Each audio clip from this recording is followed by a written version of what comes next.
Welcome to JonGetsGames. Today I'll be reviewing Raptor. This is a two-player only game where one player plays a team of scientists who are scouring the forest trying to capture little baby raptors, and the other player plays the big mama raptor who is trying to protect her little babies and get them to escape the forest before they all get captured by the scientists, or maybe she'll just eat all the scientists instead. First, I will go over how the game plays, and then I'll jump into my review. Here's a starting setup for a game of Raptor. These 6 inner tiles are all randomly distributed. Then we put little mountain tiles on top of them in their designated spots. Then the Raptor player chooses one of the central 2 tiles to start on. Then they put a baby Raptor on all of the tiles they're not on. Lastly, the scientist player puts one scientist on each of the corner tiles. Each player has their own customized deck of cards. They shuffle them up. They draw 3 cards. This is their hand, and they're ready to play. Each deck consists of 9 cards with values ranging from 1 all the way to 9. Each card has the value on it, but it also has an effect on the right-hand side. Both players simultaneously choose a card and then put it face up on the table, revealing them. Now the player who used the lower value card gets to evaluate the bonus. In this case, it would be the scientists because the 2 is less than 5, and they would get to take 2 new scientists from their stock and they can put it down on the board in the outer sections. And now the player who put the higher card down gets to go. They ignore the effect on the top right because they played the higher card, and that only evaluates when you play the lowest card. Then you look at the difference between the 2 numbers. In this case, it would be 3, and that player would take 3 actions. So in this case, it would be the Raptor player. And there's various things you could do. You could move your little baby Raptors for 1 if they are on their side. That means they have been knocked out with sleeping gas. You can spend an action to right them back up again.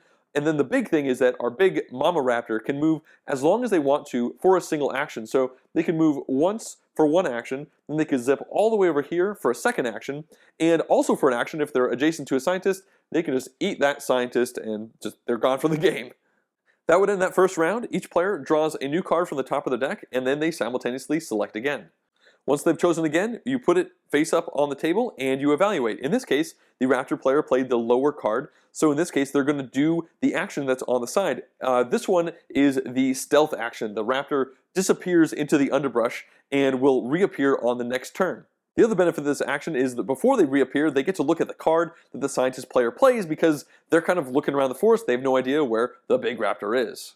And then, of course, the scientist player would get 4 different actions to play with. Now, the scientist actions are similar to the Raptor's actions, but they don't get any fast movements. They could move any scientist 1 spot for a single action, of course orthogonally, and if they're able to get next to a baby Raptor, they can spend an action to kind of knock it out with sleeping gas. But each scientist can only do a single aggressive action each turn, and those aggressive actions involve knocking out little babies or shooting the big mama Raptor with a tranquilizer, which I'll show in a second.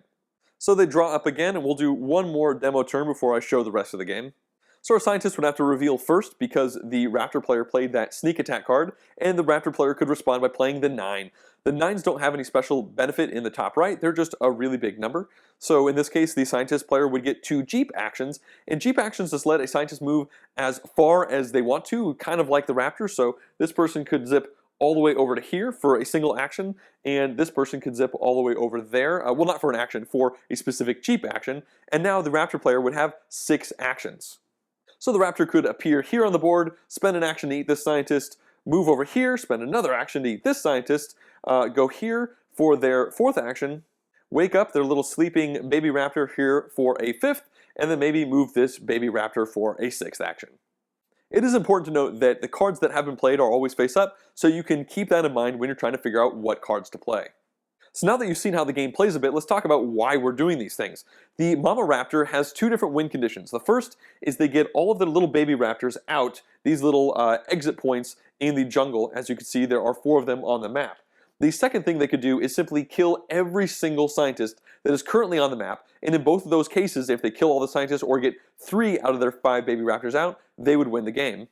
And the scientist player just needs to capture these baby Raptors, and they can only grab them if they are sleeping. Of course, that takes 2 turns to do sometimes because your scientist can only do a single aggressive action a turn. So they need to capture 3 of these baby Raptors, or they need to put 5 tranquilizer darts into the big Raptor. And the way tranquilizers work is if they have a regular action to spend, they could take any scientist who has line of sight to the big mama raptor, and they could spend a bullet, which turns into a little ZZZ thing, and then that goes onto the raptor's board. When this token comes down, you put it on the lowest minus number here, and you can see damages and effects on movement. This now means in order to do a movement, the Raptor player is going to have to burn one whole action to start moving, but they can still zip around the board. So the more they get tranquilized, the more actions they're going to have to burn before they can actually start moving.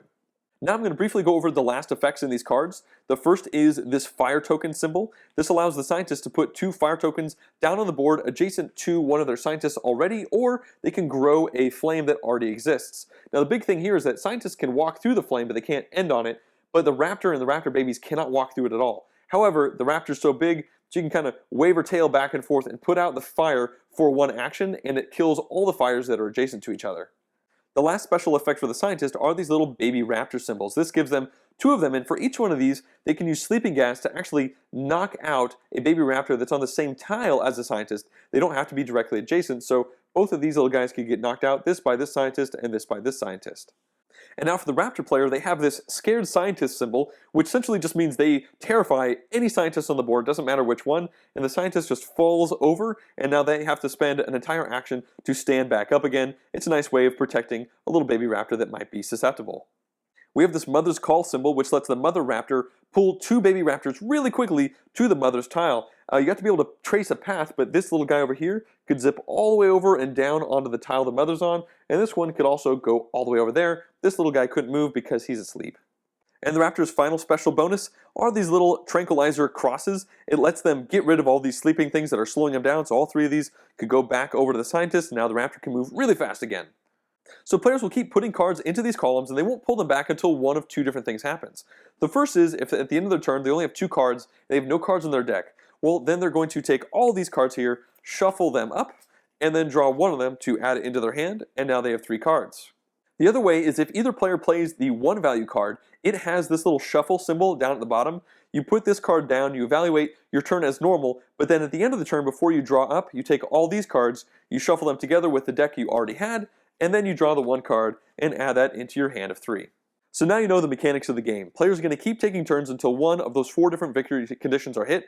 Once again, if the Raptor player kills all of the scientists on the board, the game ends and they win. If they get 3 out of their 5 little baby raptors out these little holes in the forest, they win.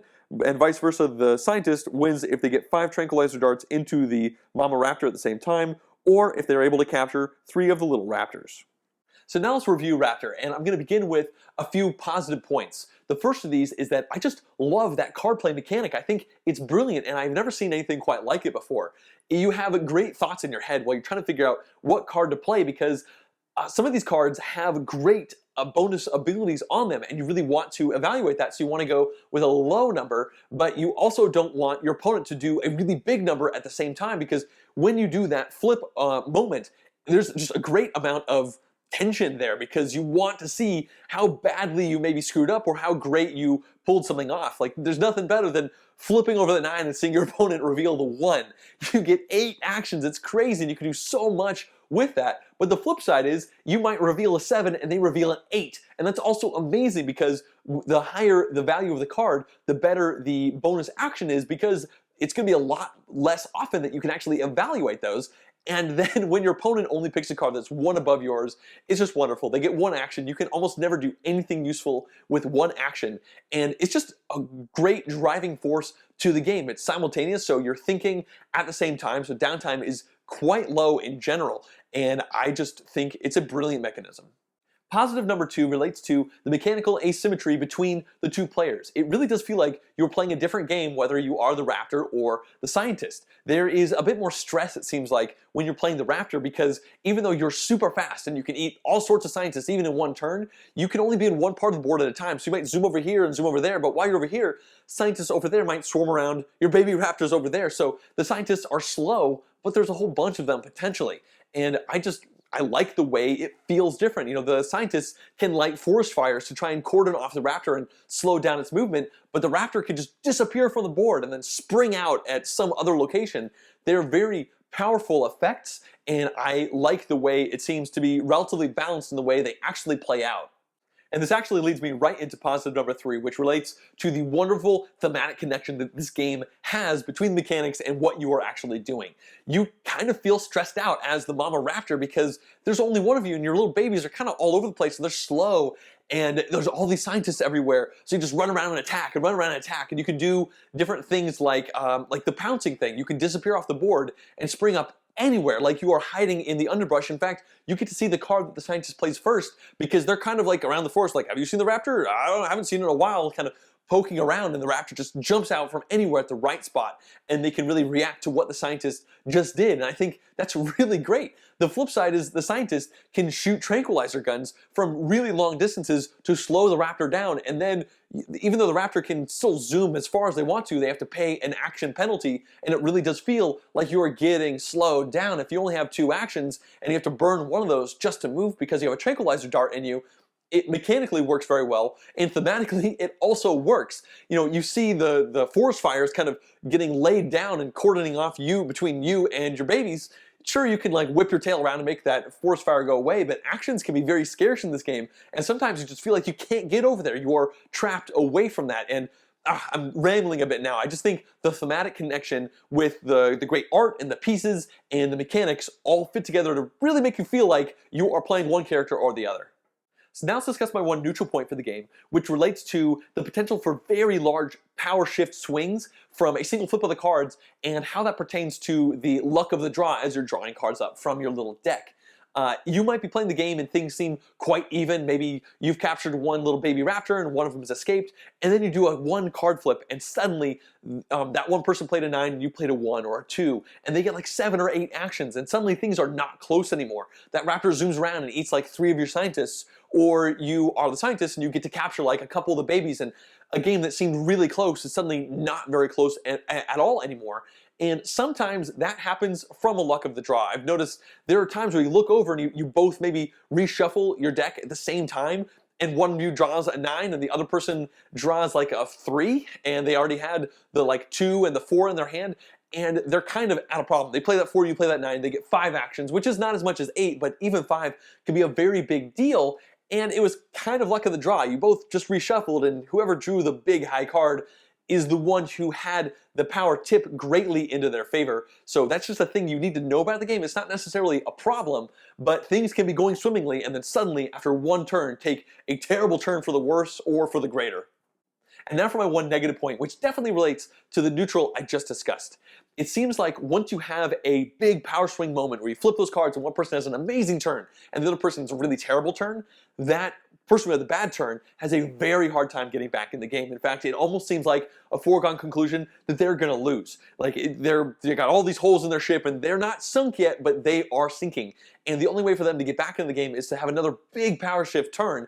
And that could happen, but it seems like they're somewhat rare. So it's almost like the person who gets that huge turn first usually wins. And that's a bit of a bummer because, you know, sure, big power shifts happen and that's fine. In fact, it's kind of a fun, tense part of the game, but you also want to stay relevant after one of those by just doing small, good turns, like playing well and maybe trying to go for a big power turn, but not getting it. It just seems like you can't outplay a big power shift without a big one of your own. And that's oftentimes based off of how you draw those cards, which again has to do with that neutral point. So it's good that this game is quite quick. So if it's only a 20-25 minute game and 15 to 18 minutes of the game, you know you've lost. You're only kind of wasting 8 minutes of your life, but still you want the game to be contentious all the way to the end. And sometimes it will be, but there have been a few times where it hasn't.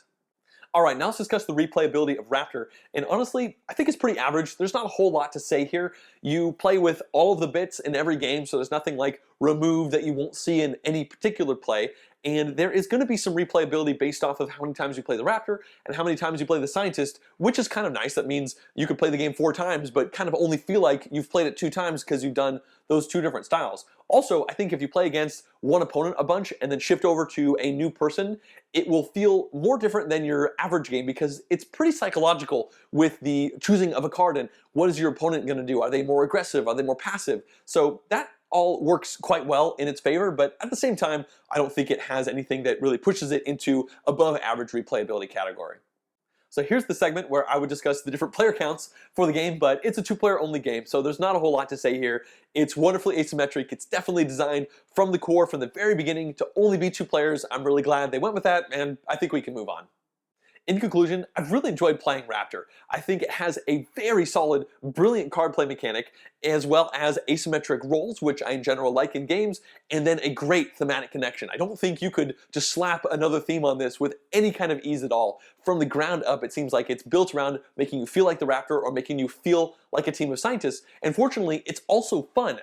It's got great tension as you're flipping over the cards, and it also plays quite quickly, especially if you both know how to play the game. I would say an average game will be like 15, maybe 20 minutes if it goes particularly long, if you both know how to play already. So it's kind of like a super filler because there's lots to think about. It's nonstop action as you're racing around and deciding what card to do and drawing a card, what card to do. It's just very dense. It's really contained into that small amount of time. I think it's really great. I almost wish it was more than 2 players because 2-player games get played less, but I think this is one of those games that will see itself on the table as a priority where I say, I would like to play Raptor, I need one more person, instead of a situation where you're like, oh, it's just the 2 of us, what should we play? So I definitely recommend the game. It's just been a ton of fun, and I think you should give it a shot. If you'd like to see more in-depth board game reviews like this one, as well as full game playthroughs and vlogs, please subscribe to my channel. Also, you can directly support the channel at patreon.com/JonGetsGames. Thanks for watching.